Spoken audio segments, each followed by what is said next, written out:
खबर हरियाणा से है, जहां पर कांग्रेस में शामिल हो सकते हैं विनेश फोगाट और बजरंग पूनिया। जल्द ही कांग्रेस पार्टी की सदस्यता ले सकते हैं। दोपहर 1:30 बजे कांग्रेस ज्वाइन करेंगे। आज दोपहर 1:30 बजे थामेंगे कांग्रेस पार्टी का दामन। बजरंग पूनिया को प्रचार का जिम्मा दिया गया है, तो वहीं विनेश फोगाट की चुनाव लड़ना लगभग तय है। विनेश फोगाट का बजरंग पूनिया को जहां प्रचार का जिम्मा दिया गया है, तो वहीं विनेश चुनाव लड़ती नजर आएंगी। हरियाणा से इस वक्त की बड़ी खबर आपको बता रहे हैं, जहां पर कांग्रेस में शामिल होंगे विनेश फोगाट और बजरंग पूनिया।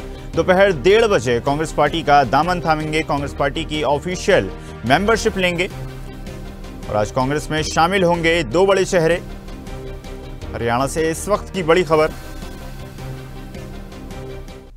चलिए खबर पर अधिक चर्चा करेंगे। पंखिल वर्मा, ब्यूरो चीफ चंडीगढ़, हमारे साथ जुड़ गए हैं। पंखिल, जिस तरह से लगातार अटकलें लगाई जा रही थी कि दोनों ही बड़े पहलवान, दोनों ही बड़े चेहरे कांग्रेस पार्टी में शामिल हो सकते हैं, और अब स्पष्टीकरण कहीं ना कहीं आ रहा है। जी देखिए, आपको बता दें कि पिछले लंबे समय से ये तनातनी सी चल रही थी कि विनेश और बजरंग पूनिया की जो है कांग्रेस में ज्वाइनिंग हो सकती है। आपने देखा होगा कि पिछले लंबे समय से उनकी मुलाकातें जो है भूपेंद्र सिंह हुड्डा, दीपेंद्र हुड्डा, राहुल गांधी से भी रही, और कहीं ना कहीं ये कयास जो है लगाए जा रहे थे कि कहीं ना कहीं हरियाणा विधानसभा चुनावों के अंदर वो अब चुनाव लड़ने की तैयारी जो है कर सकते हैं। और ऐसे में अब जो हमारे पास सूचना दिल्ली से भी निकलकर सामने आई है कि 1 से 1:30 बजे के करीब जो है वो ऑफिशियल तरीके से जो है कांग्रेस को ज्वाइन करेंगे, मेंबरशिप ज्वाइन करेंगे, और हरियाणा की जो लीडरशिप होगी वो उनको ज्वाइनिंग करवाएगी।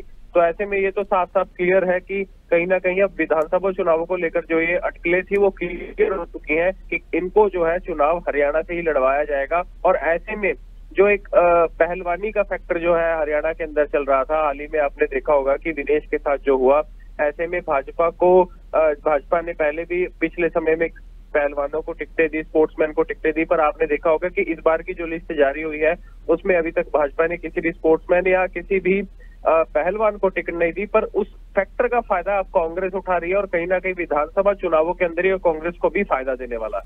पंकज, जिस तरह से अगर बात की जाए दोनों ही दलों की रणनीति की, तो कहीं ना कहीं भारतीय जनता पार्टी में खलबली मची हुई है। कई वरिष्ठ नेताओं के टिकट काटे जा चुके हैं, रोने बिलखने और साथ ही साथ बगावत की तस्वीरें भी चंडीगढ़ भाजपा की देखी जा सकती है। और इस ऐसे वक्त में अगर 2 बड़े चेहरे कांग्रेस पार्टी का दामन थामते हैं, तो क्या लगता है आपको, कितना ज्यादा फायदा कांग्रेस पार्टी को हो सकता है?